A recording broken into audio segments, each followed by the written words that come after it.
You're listening to Garibaldi Red, a Nottingham Forest podcast brought to you by Nottinghamshire Live.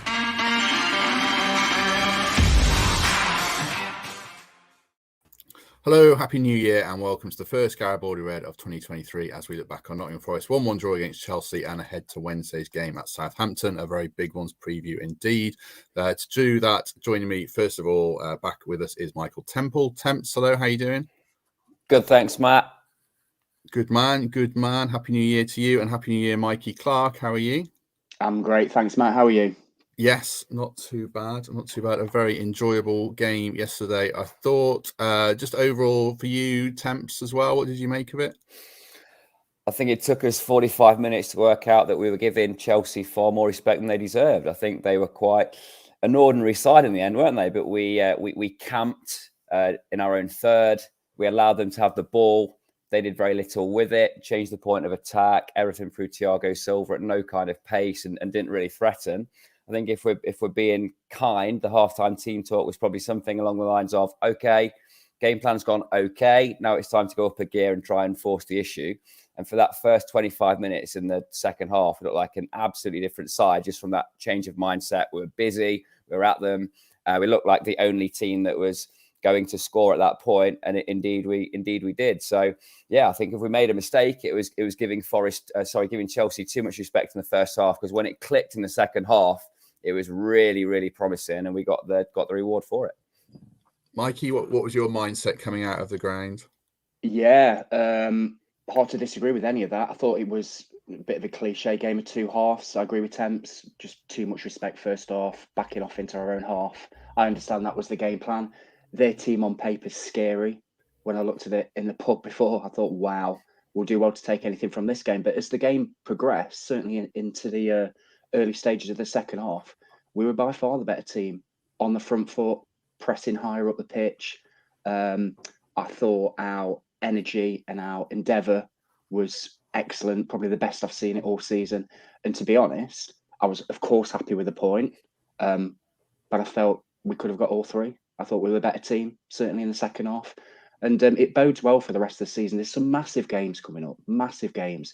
And if we can perform to that standard and that level, I don't see why we can't. There's a lot of points there up for grabs. Absolutely.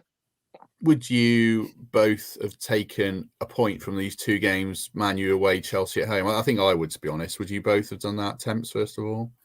Yeah, I think we'll reflect on yesterday as an opportunity missed, because I think if we'd have pressed in 2/3 rather than one from the off yesterday, we'd have had more of the ball. We'd have had more of a chance to get in behind them in the first half. So with hindsight, I think we probably dropped 2 points yesterday. But yeah, going into the Man U and Chelsea games, I think we always knew that this run that's to come now in January will be make or break for us. So a point well earned yesterday. We've already spoken about Man U, and yeah, it was always going to be tough to get anything from Old Trafford. So decent return, but I think all things considered, Forest fans will feel we've dropped a couple of points yesterday because of how promising that second half performance was. I guess, Mikey, it's a good thing to say you dropped 2 points against Chelsea. I don't necessarily disagree with what Temp says, but, to come away from the City ground feeling like 2 points were potentially dropped is a good thing in a way, given Chelsea's calibre and reputation, isn't it? Yeah, like I said, their team's scary on paper. I had an interesting debate with my mate James, who I was sat with yesterday at half-time, and he was saying, and I'm still not convinced, he was saying that this is how you have to set up against a top six. You have to back off. You have to be compact. And I think my point of view was, well, if we do that, we're going to lose because we're 1-0 down. We need to get on the front foot. And I think you saw that in the second half. Like I said, pressing higher up the pitch, far more energy. So I'm not going to lie. A point is a great result. Anything you can get from those sort of top 6-7 clubs is always going to be a bonus. And I'm not going to be hypocritical and say I wouldn't have accepted a point before the game, because I would. But the way that second half panned out is almost like the blueprint for me in terms of how we should be playing at home. Of course, you've got to give them respect, and there will be times when we have to drop off and manage the game. But I just think we need to start games the way we started that second half and just have no fear. And if you lose, you lose, because we kind of expected to lose anyway. But it just shows you what can be done with a bit of positivity, bit of front foot football. That's hard to say on a Monday morning. And I was just really pleased with the way they played second half. I thought the crowd was excellent as well. And, another 10, 15 minutes, we might have nicked that game. But no, I'm happy with the point. I'm not going to lie. And Mikey, just to add to that point about how you set up against a top 6 side, fair play, but they didn't offer a top 6 threat. And to convert 72% possession into 7 shots, where the wide men were pretty blunt, the back line were just passing it side to side, trying to change the point of attack without ever really going forward with pace. We didn't react and respond to that. And that's where the opportunity was missed in the first half. If we'd have forced the issue, the team that was selected was so dominant when they were breaking at pace, when they were enjoying that more ball in the second half, and then putting them under any kind of pressure. I just wish we'd have realised earlier in the game that they were offering a mid-table threat rather than an elite level threat, and they looked lost at times. And I think whoever's in the chair doing the Chelsea analysis now will have a pretty long face on trying to work out how they're going to get out of this streak they're on at the minute. Yeah, I totally agree. I think I think our midfield, that's the first time in that second half I really saw us start to dominate. And yes, we only had 30% possession. I understand that, but that's kind of the way we always play. We set up, we're quick on the transition. But I thought Yates, Freuler, and Mangala for those 75 minutes he was on, I thought that's probably the best they've played, those three together, if I'm honest. I suppose I think I view the first half slightly differently to people in the comments generally. I thought my gripe at Old Trafford was I didn't see a tactical plan that could work. And I think against Chelsea there sort of was one. I think you invite them on and then you go and then you break. And Forest did that a couple of times with Awoniyi, and we'll come on to him, we'll come on to individuals, and that kind of worked. And I think the worry that Cooper probably has, if you go hell for leather and press from the off, Chelsea are good enough to pass through you, and then they're in on you, and you could be 2-0 down after 20 minutes and it's game over, which is probably a negative way to look at it. But I kind of thought that was the thinking. And I thought Forest were unlucky to be behind. I mean, if we look at the goal, is it a freak goal, Temps? Is there anything more Forest can do about it in terms of how they react to the ball coming off the bar, or you just have to take that one on the chin? Watching it in real time, I thought Havertz had been quite clever and tried to loop it over the keeper. But seeing the replay in the lower afterwards, it was pretty clear that it was off volley. So yeah, it was a freak goal. Could anybody have reacted more quickly when the ball was in the air? I don't think Sterling reacted particularly quickly. He just anticipated where it was going to drop and was right place at the right time. If you're splitting hairs, Hendo perhaps was a little bit flat-footed. Loddy made himself really small, didn't he? He was desperate not to give a penalty away, so he had his hands behind his back. Could he have got a yard closer to Sterling? But I think all things considered, it wasn't a chance that Chelsea created, really. It was a freak flick off Bolly's back leg, and he had a decent game. Came down off the crossbar, and Sterling kind of mishit it, almost half caught the ball, and it went in. So freak occurrence, and not too much point in analysing that one. No, I think it was one of the few. It came from one of the few times Aurier really bombed on in that first 20 minutes, and Chelsea did counter on them. But I don't think there was much they could do about it. Mikey, I want to talk to you about Brennan Johnson and that chance, because we disagreed about it last night in our WhatsApp group. I don't know if you've seen it back and changed your opinion. What's your take on that chance and Brennan in general in that game? I have seen it back and I haven't changed my opinion. So I think I love Brennan Johnson. Don't get me wrong. I think he's probably our highest asset in terms of levels he can get to. He'll be playing for a top 6 side in a few years' time. I've got no doubt about that. I think in the Championship, Brennan used to have those chances 2 or 3 times a game, and he'd miss one and take the other. And we'll find about it. In the Premier League, you only really get that once, maybe twice a game. And when you throw one goal against Chelsea, I just think you have to take it. And I'm not digging Brennan out because I don't do that.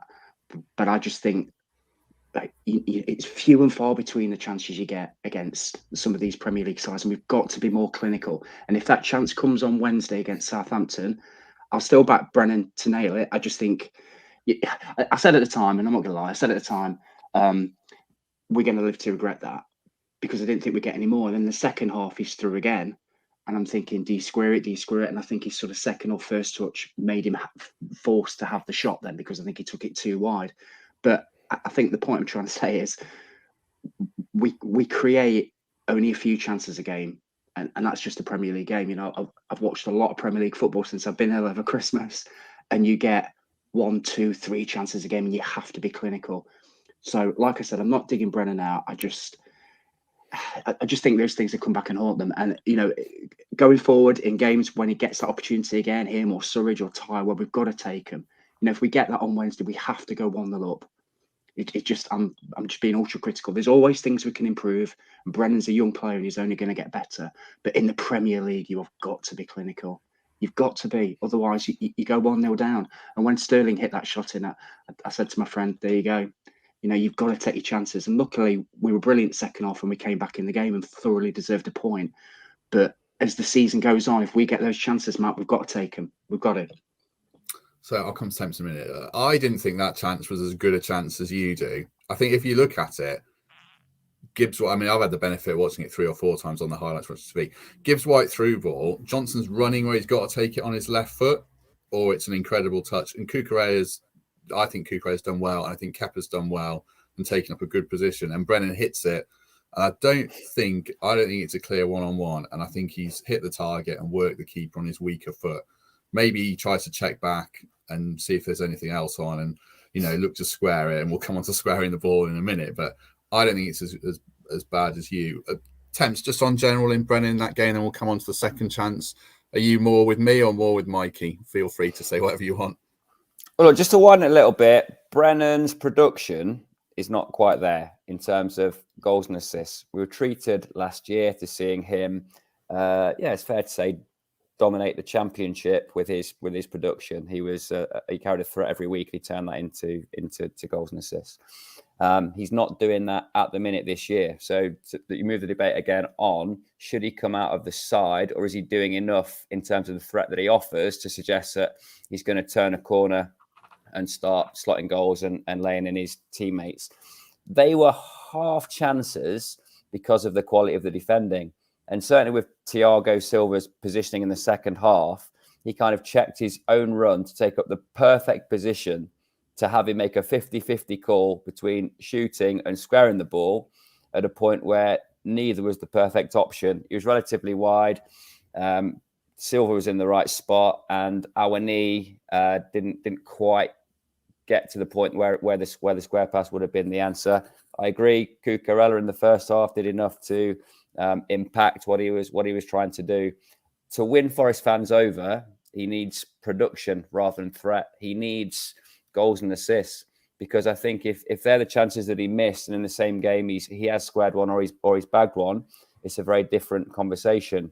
There's no other player who could occupy that right-sided position for me and carry quite the same threat as Brennan Johnson at this moment in time. That might change as the season progresses. He certainly can't go on for 10 more games without scoring or assisting goals. But for me, he's still worthy of that space, that place, because he's our biggest threat in behind. He's a very young player who's developing at pace. All the things we've said before. He'll have been disappointed not to score yesterday. But for me, they're both half chances because of the quality of the opposition he was playing against. So the second one for me, I think he should have squared it, but it's a millimetre precise ball because of Silva's position, as you say. And I think when he's got 1 or 2 goals this season, the easier option is to shoot. And I think a fully confident flying Brennan Johnson probably tries to square it. And maybe in a year's time, if we're still in the Premier League, touch wood, he probably does try and square it. But I think you have to give Silva a lot of credit. And I thought he was the best centre-half performance I've seen for a long time. And we can debate whether Forest should have pressed him more and made it harder for him. But I thought he was brilliant on the day. So, Mikey, just to finish on, give your take on that second Brennan chance, because you think he should have done better. Yeah, probably. I think just for both, it's just those fine small margins, isn't it? And like you said, Matt, I think if we're still in the Premier League next season, with a few more games, he probably does make the right decision. I think the point I'm trying to make is, we're a new team in this league. We've not been in it for 2 decades. You're only going to get a few chances a game. You've got to be clinical. So whether that's Brennan or whoever, and you can debate around, was he a little bit to the right? Was he a little bit to the left? Should he have squared it? Whatever happens, you've got to find a way of tucking that ball in. And can I say one more thing as well? I know Awani got man of the match yesterday, but I really don't like him on the left-hand side. I know we can possibly debate this, but I just think you've got £18 million worth of striker if you see what he did for Union Berlin with his back to goal, running forward, I just don't like him on the left. And I understand trying to get Gibbs White in the centre, and Gibbs White was brilliant yesterday. Great having him back, by the way. I don't think anybody saw that. I think the general consensus is he was out for a few more weeks. So whatever they've done in the treatment room is fantastic. But I'd just like to see Awani through the centre.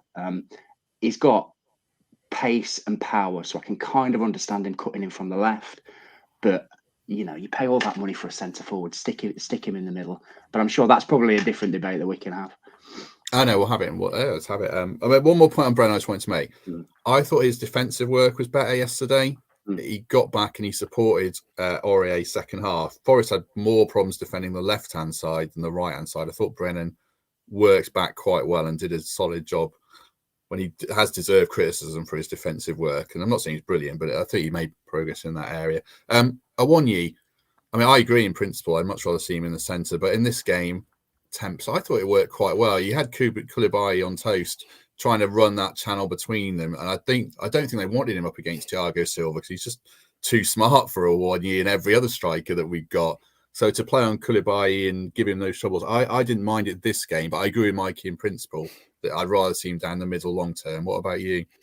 You won his physical battle yesterday, and Koulibaly had a bit of a torrid time. I thought he looked very ordinary, didn't he? Because Taiwo was active, was powerful, was getting on the ball. He found his touch again. Rewind to the Man U game, found himself up against Aaron Wan-Bissaka, and I was quite shocked how physically dominant Wan-Bissaka was in that particular matchup. I was surprised, in fact, they didn't flip him to the right side against Man U and let him have a look at a lighter weight fullback.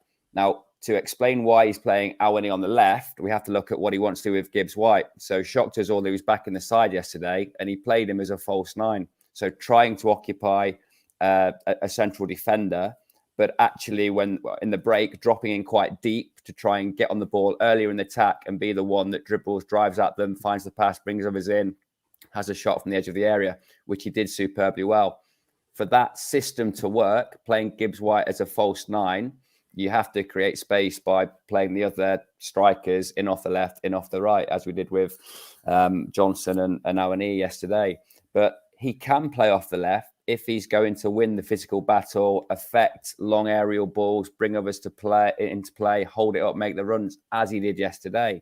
However, the performance against Man United was ineffective because he didn't do those things.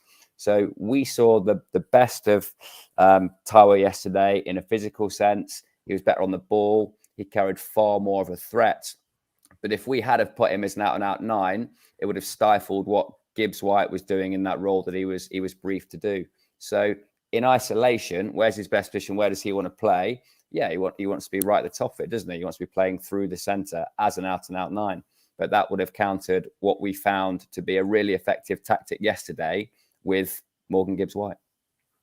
He's a funny player, isn't he, Mikey Awani? Because you just don't know what you're going to get from him so much. For me, there's games where, like Arsenal away, he was dominated by Gabriel or Saliba or whoever it was, and then this game and against West Ham and Liverpool, he gives players a torrid time. I think that's why Cooper, to me, doesn't fully trust him, and he hooks him after 60 minutes a lot. It was noticeable that he gave him the extra 15 minutes. He run himself into the ground.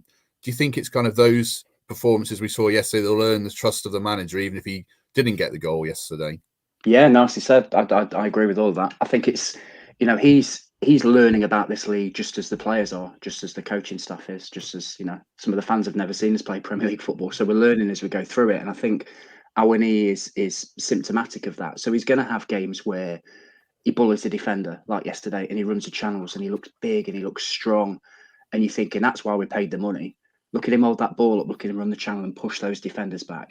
But he's also going to have games where he gets bullied and is anonymous and he gets pulled after 60 minutes. So there's definitely a player in there. And I personally like him. I think he's going to be good for us. I think he signed a long-term deal when he joined. So they obviously see him as a bit of a project, a player that can grow and get better. I do think in this January window, though, we do need another option up top. I think that goes without saying, and I'll be surprised if anybody on the comments disagrees with that. But I think Taiwo can be a real key factor in the next few games, certainly, just because of his of his presence and his power. So whether we play him on the left, and it is horses for courses, as you were saying, Matt, absolutely. But with the games coming up, I'd love to see him up top, because I think there's central defenders there that he can bully and create space for a Gibbs White or a Johnson to try and get him behind. So I don't think he's going to start every single game, and I certainly don't think he's going to play up front, unfortunately. But I think he's going to make a big contribution. And every time I see him, I like it. I think there's definitely a player in there. You don't score 15, 16 goals in the Bundesliga if you're rubbish, and he's taking a bit of time. But you saw yesterday in patches, certainly in the second half, he's a beast. He's somebody that we can build off. And I'm really positive about him. I think he needs a run of games, show a bit of confidence in him, and take it from there. But yeah, I was really pleased with what I saw from him and pretty much all the team yesterday. I think Gibbs White makes such a difference to me, doesn't he? Attempts the way I don't think Forest were as dynamic as they are. Excuse me, still got a bit of a cough. As dynamic as they are in that game without Gibbs White feeding the ball. And obviously, he had that great shot, which was really unlucky. I think he takes Forest up a notch. That I don't think Lingard's done it yet, and I don't think Dennis has done it yet. Lingard's done well with Gibbs White, but when you put Lingard solo, he hasn't done it. Whereas Gibbs White has produced those individual performances, and he did it again. They need to be fit for Southampton, don't they, really, now? Exactly right. I mean, we were all delighted when we saw that. Team news, my information was that he had a calf knock and was probably another week away. So, yeah, beaming when I saw that he was back in there, and he seemed in no way limited either. He was in amongst it from the off. He just moves the ball so quickly, draws defenders because he makes very direct runs. But when he finds himself in very little space, he finds a way out. He's always confident having the ball, even if he plays a wall pass and shifts the defenders around. I just think he's really active. His vision is incredible. If he scores that goal down off the crossbar, we're all absolutely beaming over it and suggesting it's goal of the season. He's a big talent, and all that debate around the fee from pre-season probably dissipates now, because you can see what this guy is going to become. He's going to become a Premier League fulcrum. Hopefully for us, he's going to continue to develop, and we're kind of seeing it now, aren't we? We're not. I don't think just to separate Brennan and Gibbs White. Gibbs White is slightly further ahead in his development. We're not talking about his potential. We're talking about what he's doing now, and I think in this system, he can continue to prosper. And I hope he stays fit and has a big January, because for me, he's the difference maker that takes us from being a pretty ordinary relegation threatened side and a team that carries a real threat against any set of defenders. I thought he was really excellent yesterday. Just touching on the Forest goal, I won't talk about Forest midfield in a minute, but in terms of players who delivered on the day, I think assist, volley, goal, Aurier wasn't one we'd have seen coming, but two players who I doubted when they came, but I thought Bolly was really good yesterday. His best performance for Forest by far. And Aurier, Mikey, I mean, I can't keep apologising to him. I'm sure he'll have a rick sometime. Touch wood, it's not for a long time, but once again, he was excellent. He fully deserved that goal, didn't he? Yeah, he's been magnificent, hasn't he, since he's joined? We both know a Tottenham fan who's warned us, should I say, in brackets, about Serge Still Aurier. Is warning us. Yeah, but I've not seen it. All I've seen is a real solid, experienced defender who's quick. His positional play is excellent. He gets forward. He seems to be a bit of a leader. He's always talking, always shouting. You could hear him on the pitch yesterday. I've just been really impressed. And Willy Bolly as well. I'll be honest, I wasn't too enamoured at that signing, to be honest. But like you said, Matt, I think he had his best game yesterday. He's not the quickest. He never has been the quickest. He used to play in a 3 at Wolves, didn't he? He's now playing in a 4. But I think we might have stumbled onto a back 4 there, fingers crossed. I've been talking about getting McKenna back in the team, but I have to say Bolly yesterday was brilliant. So for me, he keeps his place for the Southampton game, which is good, because I think Scott McKenna will be a very solid Premier League centre-back, but at the moment he's struggling to get a place in the team, and that bodes well for the team as a whole. So, yeah, for those two signings, for all the signings we bought in, those two were not the ones that I was jumping up and down about. But to be honest, they are mainstays of the team at the moment and doing really well. So, yeah, I hold my hands up too, Matt. Certainly on Aurier. Wow, he's been great. especially when you hear about Aurier. He had this reputation of being kind of an immature hothead, I think, at Spurs. It's fair to say. And he's come to Forest, and everything you hear about him is the exact opposite of, professional, sets a good tenor, a good tone in the dressing room. And I suppose, Temps, is there value in that Premier League experience, even if Aurier and Bolly might not be in the team in 3 years' time, for what Forest need right now? As you go through the rest of the spine of the team, or the rest of the team in general, there isn't a lot of Premier League experience, but these boys are probably the only two that have played a lot at this level. So is there some value there in picking them just for that? I think more so with Aurier. I think Bolly's there for his physical attributes rather than his experience, to be honest, because he offers something different to the rest of the pool of centre halves in that respect. Great performance from him yesterday, and when all you need him to do is win his heads and tackles, he's a player, isn't he? I don't think he's the guy that will be starting a centre half at the end of the window. I think that will be addressed either through recruitment or through us fancying having more of a ball playing centre half in there. Aurier, though, yeah, what a player. I mean, he's in with a shout for player of the season at this stage. His matchup yesterday against Pulisic and Cucurella on paper is one of the biggest challenges he'll come up against in the Premier League. But he just has an awareness. If you watch him, he knows when to allow his man to stand out wide in his own, when to press, when to sit. Very communicative. Always wants to play quickly. Always gets in position quickly to receive that lofted goal kick from Henderson, which happened 2 or 3 times yesterday to get us out and launch attacks. And I think he's unselfish as well. He's happy to be there and to feed Brennan Johnson. So Aurier for me is the standout of the two. Bolly surprised me because I thought his debut may well be his last game. He had a period out of the side, came back in through necessity, great rearguard action against Crystal Palace, and he's just kept on that form. So it's his shirt to lose. But yeah, Nico Williams is going to have to displace Lodi rather than Aurier if he wants to get back in this side. Agreed. The clock's ticking, but I just want to touch on the midfield and the game, Mikey. Like you see, you made a good point earlier, I thought, about dominating a game even without the ball, the way Yates went after everyone. I mean, Zakaria and Mount, and then Freuler got after Mount as well. And I thought Mangala had a much better game. That's the kind of midfield we need to see, isn't it? In terms of it, intensity is a word we've used on this before. I think they really bought it yesterday, and they need to, have that consistently now, don't they? Yeah, that's the standard. That's the standard for me in that second half. I think the way we kind of set up with Mangala, I think plays sort of on the left-hand side, up and down. He's a brilliant player. He is a wonderful player. And once he gets up and running properly and has a run of games, I think you'll see what he's all about. Freuler obviously has operated at Champions League level. He's brilliant for Switzerland when you watch them. And Ryan Yates is Ryan Yates. We know what he's about. So he's all action, puts himself there, and I just think that three has a really nice mix. Somebody put in the comments earlier around dropping Gibbs White into that three and then playing maybe sort of 2 wide and 1 up. I think ideally, Cooper would love to do that, and I think we all love to see that. But at the moment, we're in a bit of a scrap, so I don't think we're going to see that until we start rising up the table. Maybe home games against some of the teams we think we probably should be beating. But at the moment, those three I think are nailed on, which is a really great thing to say, because with Kouyaté being out for 2 months, 3 months maybe, he's a big miss, and he's another one, Matt, that I don't think any of us were jumping up about, but he was wonderful just before the break. So that's a big loss. But what I saw yesterday in those three is an energy, enthusiasm, bit of dynamism, lots of running. I've not checked the running stats, but I bet Freuler's up there again, because he always is. He's always about that sort of 11, 12K mark. And that's what we need. So I'd go the same again at Southampton.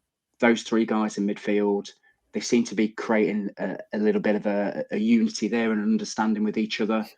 So yeah, I'm really pleased with what I saw yesterday in midfield. And I thought you don't have to have 70-80% possession to dominate a game, Matt. That's the key thing.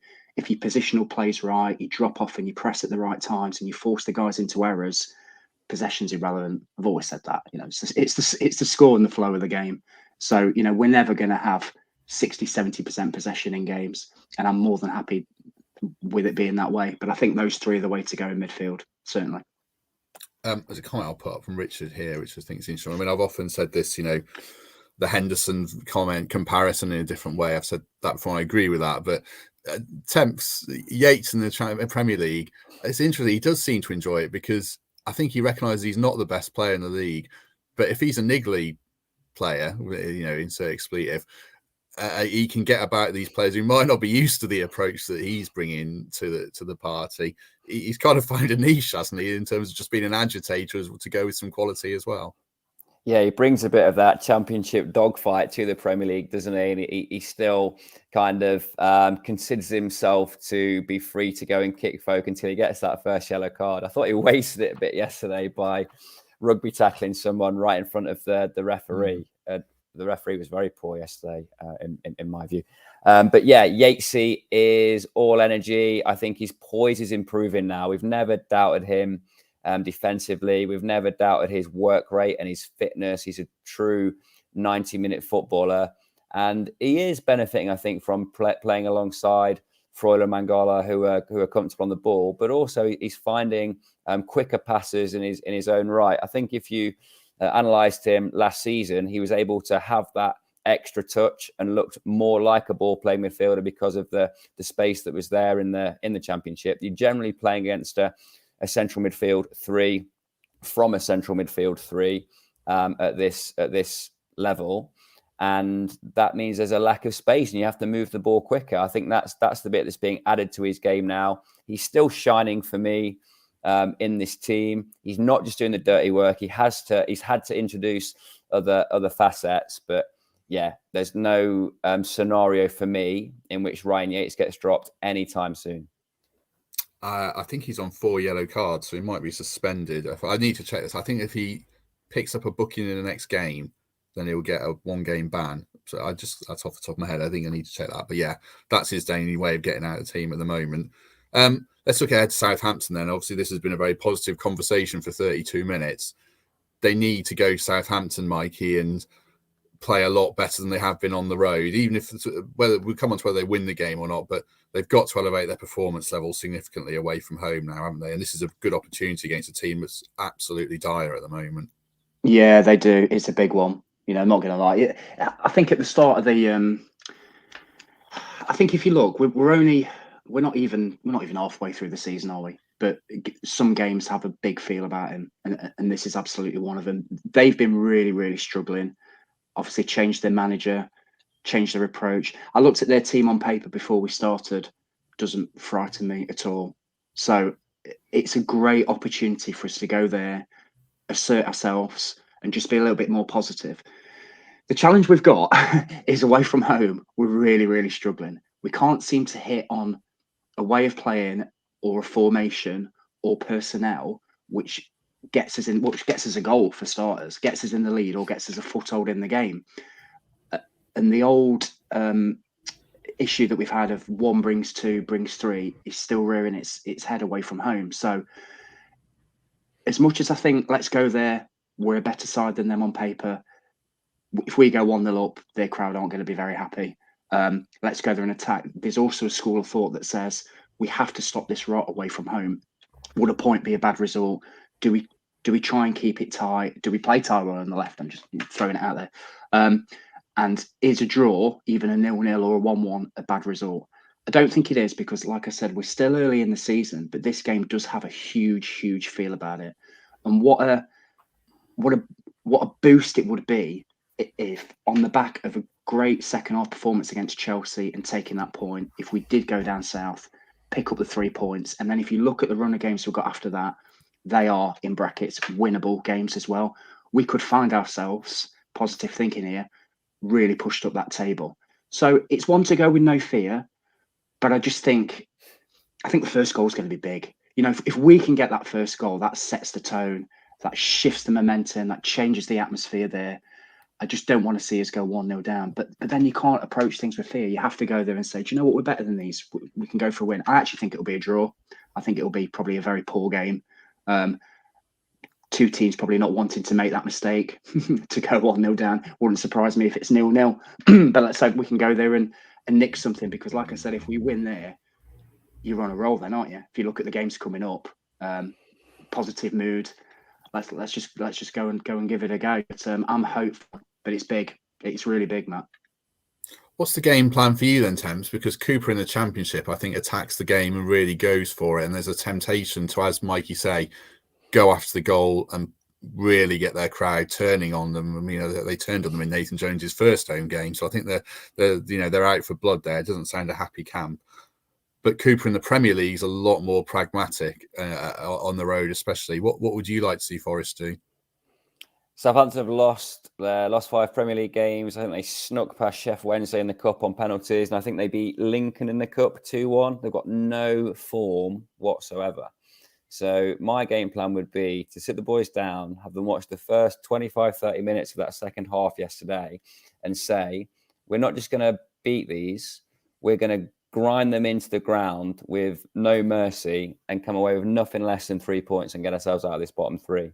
Because our form off recent fixtures, our mindset, the positivity that we have in our position compared to the negativity their fans, their players have for their position is huge. And I think we have to treat this game as our springboard to climbing away from this bottom 3 and getting some sort of cushion and teeing up the rest of the games in January as well. So for me, I'm hoping and expecting for quite an open attacking game because I think that will suit us far more than them. I think scoring first could create quite a sour atmosphere for the home side. And look at their personnel, apart from Ward-Prowse, who is a good player, good leader, very loyal, class from set pieces, and for me, still a pretty underrated player. There's nobody there that I fear, and I think we have every chance of coming out of there with a win on the board. Yeah, I mean, for me, the game plan is the game plan of yesterday in terms of, I don't mind letting them have the ball and then being very competitive in midfield and just absolutely getting about them. And if you have 30% possession and they do nothing with it, I think, they do nothing with their 70, that's fine. I think the way Forest play at home against Chelsea in the big teams is a template for playing away to me. I don't know. I don't like the kind of passive nature of our away performances that we've seen so much. And like Temp says, this is an opportunity to set a marker, hopefully. But if they do draw the game, as Mikey says, I don't think it's a disaster. I just want to see them play a certain way and show some signs of picking up points on the road because you're not going to win every home game. So that's how I'd like to see him go about it. What about team selection? There's the big question, I suppose, is about Scarpa, Mikey. He's available after maybe having to miss this game. Do you start him? Do you make any other changes, or would you go with the same 11 fitness? Presuming everyone's fit, would you pick the same team?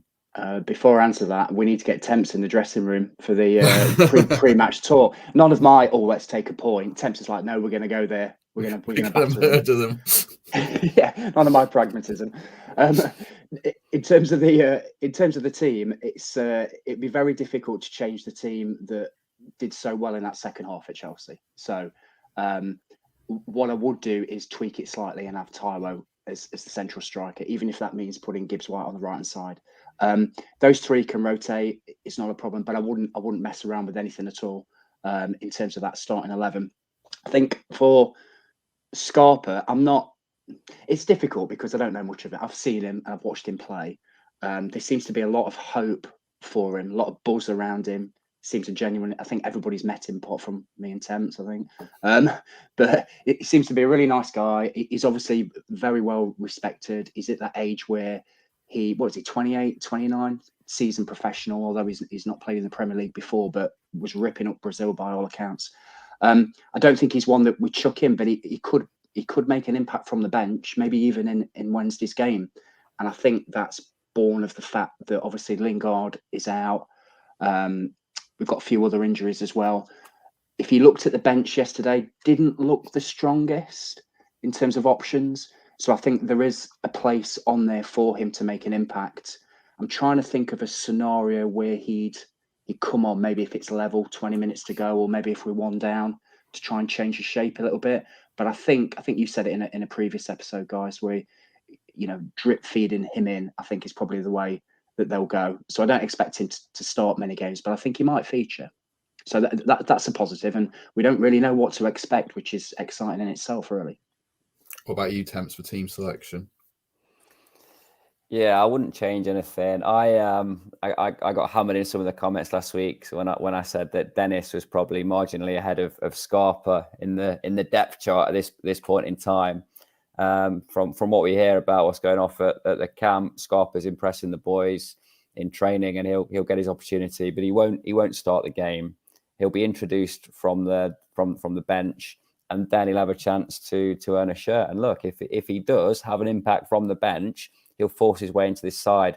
I just can't see him starting in such a high pressure game, a true 6-pointer, even at this stage of the season. So I think we'll see a settled side. I think the back four earn the right to keep their shirts. We haven't mentioned Lodi yet, but he was good yesterday. He's another 90-minute footballer. He was still putting it in. Even chopping his man, wasn't he, at the very end there yesterday? No changes. I don't think we can make a change in centre mid. I just don't see how we could possibly improve that mix. I think Taiwo will start off the left and Jono off the right, because they like Gibbs White in this false 9 position rather than being a number of 10 and starting in that pocket of space. However, yes, what will change is Scarpa on the bench.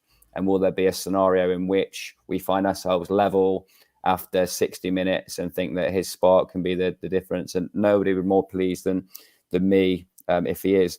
With the changes that we made yesterday, I sense that Dennis is perhaps falling down the pecking order a little bit. Surridge got the minutes ahead of him this time around. We made the Nico change for energy rather than anything else and played him slightly out of position. So I think Scarpa has a chance, first of all, to force himself past Dennis as that impact sub, and then to force his way into the team. And let's hope we have a strong showing from him. But for me, it was then the wrong message to make any changes to that 11 that did so well against Chelsea yesterday. Yeah, I agree. I mean, if Forest had got tanked yesterday and played poorly, then there's a much bigger case for starting Scarpa. But it doesn't feel like you need to start him in this game. Everyone has earned the right to keep the shirt. And like you chaps say, bringing Scarpa off the bench of an unknown quantity 20 minutes ago when teams are tiring, there's less physicality in the game, because that's my big concern about him, is it's a different pace to the Brazilian league. If it's 10% slower and he can play 20 minutes and make an impact, I think that's the way to go with him. And then, like Temps and I think Mikey said as well, if he's brilliant for 20 minutes, and then I'd start him against Blackpool in the FA Cup in the next game for sure, and give him that opportunity, because that's going to be a proper introduction to English football, Blackpool in the FA Cup. So I don't think there's a need to start him in this one personally, and then see how he goes from the bench. Right, I think that covers all the bases that we wanted to today. So as usual, any other business, Mikey? Anything you want to add? Just one thing, because I must know about 20 people that have all been poorly over the Christmas period. Were they at a certain podcast event? Yeah, maybe. And I've been one of them. Me and my wife have been really ill. So I'm kind of doing a reverse thing what we do in January, because obviously a lot of people eat a lot, right, in December, and then they diet and sort of detox in January. I think I'm doing it the way around. So all the weight that I've lost from being ill and a little bit, I'm pretty sure I'm going to put back on. We have got a mountain of food that you order for Christmas that's just kind of sat there. So I'm just saying that apologies in advance if I'm not on for the next couple of weeks, because I'll be too busy eating my way through loads and loads of food that we've got saved. But that's it. I hope everybody had a good Christmas and New Year anyway. Temps, your body is a temple type chap. Do you go overboard at Christmas or not? I always tell myself I'm not going to. That I'm 3 weeks off work. I'm going to do a 5K every couple of days, and make sure that I can out train a bad diet over Christmas, rather than Mikey just sat there like Alan Partridge with his Toblerones and his Pringles. But no, I have overindulged a little bit over Christmas. I find myself increasingly making a real day out of Forest match days. I had lunch with Fletch and Paul Anderson yesterday at the cricket ground before the game. Paul Anderson's a teetotal semi-pro footballer still, and still looking lean and mean. So I think we can learn a bit from those that do manage to come out of Christmas unscathed. But my tactic in January will be to get back pounding the pavement, so that I don't have to watch what I eat, and so I can have 4 pints when I go out to watch the watch Forest get themselves out of the relegation zone between now and the end of the season. So, yeah, good luck, Mikey. But I think do yourself a little favour. Go and round up those half-empty packets of Pringles. It's all the flavours now that you don't like. It's all the bounties in the celebrations. It's the things that you don't really need. Go and get a big black bag, chuck them all in there, give them to your local food bank or chuck them in the bin, because I don't want to see you 2 stone heavy at the end of this transfer window. I'll see what I can do, mate. What about you, Matt? Have you got any New Year's resolutions or anything, Matt? No, I mean, I didn't indulge much I do at Christmas, but Temps mentions the bounties there. I ate all the bounties in a celebration box because no one else would. And I think my upbringing was you can't throw anything away. So I just took the bullet and ate about 16 bounties in a day.